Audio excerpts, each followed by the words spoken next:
əgər pasient həkimə inanırsa, birinci inandı. O zaman uğur qazanırıq. Yox, baxın, adi bir COVID-19 zamanı xəstələr var idi ki, heç nələri yox idi. Amma inanmırdılar sağalacaqlar və sağalmırdılar da həqiqətən. Siz hər şey psixolojidir. Bəli, çox böyük rol oynayır.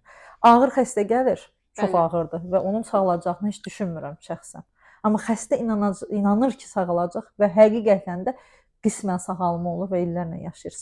Yəni inan böyük bir rol oynayır. Və deyir sizə uğurlarımız. İnanırıq ki, biz uğurlarımız olur. Siz bu qədər güclü olmasaydınız, inanmasaydınız, siz bu qədər uğur əldə etməzsiniz. Elə bir baxış açınız və ya cəhətiniz var ki, insanlar bunu anlamır. Amma sizin uğur qazanmağınızda məhz budur səbəb. İnadkarlığınız. İnsanların düşüncələrini deyə bilmərəm, nə düşünürlər. Amma bəzən sözlər eşidirəm, hətta elə olub ki, məsələn, işdə olduğum halda mənim üçün deyiblər ki, analıq məzuniyyətindədir, işdə yoxdur. Yəni qəbul oluna bilmirlər ki, əgər bir dəfə mənim xəstəm məni seçirsə, başqa bir həkimə getmir. Onu qəbul oluna bilmirlər. Onlar anlamırlar ki, mənim üstünlüyüm nədir? Daima oxumaqdır. Yəni mən inkişaf eləmək üçün mən daima oxuyuram. Mənim əlimdən kitab düşmür. Əgər tutaq ki, hər hansı bir xəstəlikdir və mənim ixtisasıma aid deyil. Getmişəm reanimasiya bölməsinə, orada görmüşəm hər hansı bir ağır bir xəstə var. Və bu mənim ixtisasıma uyğun deyil. Amma mən gedib o xəstəliyi mütləq şəkildə evdə oxuyuram, sonuna qədər, patogenezindən tutmuş klinikasına qədər araşdırıram, oxuyuram və özüm üçün biliklənirirəm. Müalicəsinə məşğul olmam, çünki mənim ixtisasım deyil. Gələn dəfə eyni situasiyalarla mən rastlaşanda, üzləşəndə həmin xəstəliyi anında bilirəm. Amma bunu həkimlərin bir çox hissəsi anlamır. Anlamır ki, o heç bir şeyin gücündə deyil. Təcrübənin də gücündə deyil. Bəlkə düzü təcrübə rol oynayır. Amma oxumaqdır ilk öncə. Mən onu vaxtında oxumasaydım, ikinci dəfə onunla qarşılaşanda mən onu bilməzdim. Siz bu təcrübəni, təhsilini yalnız Azərbaycanda alırsınız, yoxsa xarici ölkələrdəki konfranslara da iştirak edirsiniz? Baxın, ilk növbədə Azərbaycan. Bəli. Necə? Azərbaycanda internatram kifayət qədər çox gözəl keçib. Mənim müəllimim, Allah ona rəhmət eləsin, İsaxan Bilişlidən əlavə müəllimlərim də var idi, amma ilk növbədə onu qeyd etmək istəyirəm. Ölkədə olan bütün infeksion xəstəliklər zamanı onu çağırırdılar. Və o da məni aparırdı bütün konsultasiyalarına. Birinci təcrübəm oradan başlayıb. Xaricə getmələr isə son zamanlar bizim dövlətdə inkişaf edib. Bax, indiki bu dəqiqə, indiki bu dövrdə rezidentlərimiz artıq xarici təhsillərlə davam edirlər, gedirlər. O dövrlərdə yox idi. Nədən oxuyurduq? Rus ədəbiyyatlarından oxuyurduq. Sonra xarici ədəbiyyatlara keçdik, yəni İngilis ədəbiyyatlarına, Amerikan ədəbiyyatlarına. Sonrakı dövrlərdə artıq türk ədəbiyyatlarından istifadə olunmağa başladı.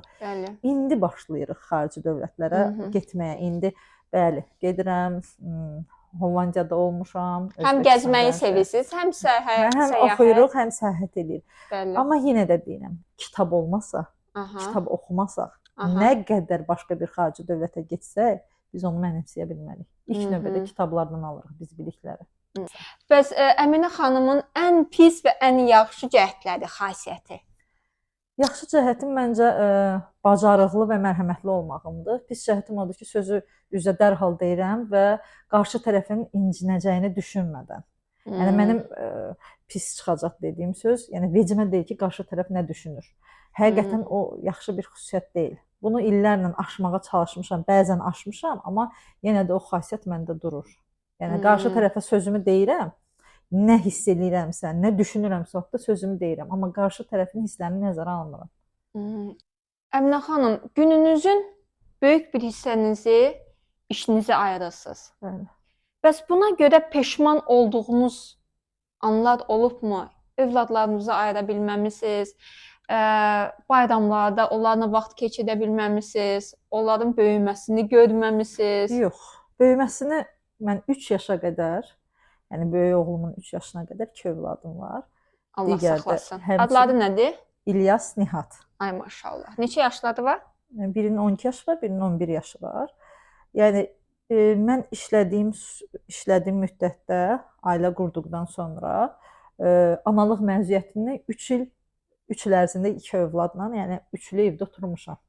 Kifayət qədər övladlarıma vaxt ayırmışam həmin dönəmlərdə.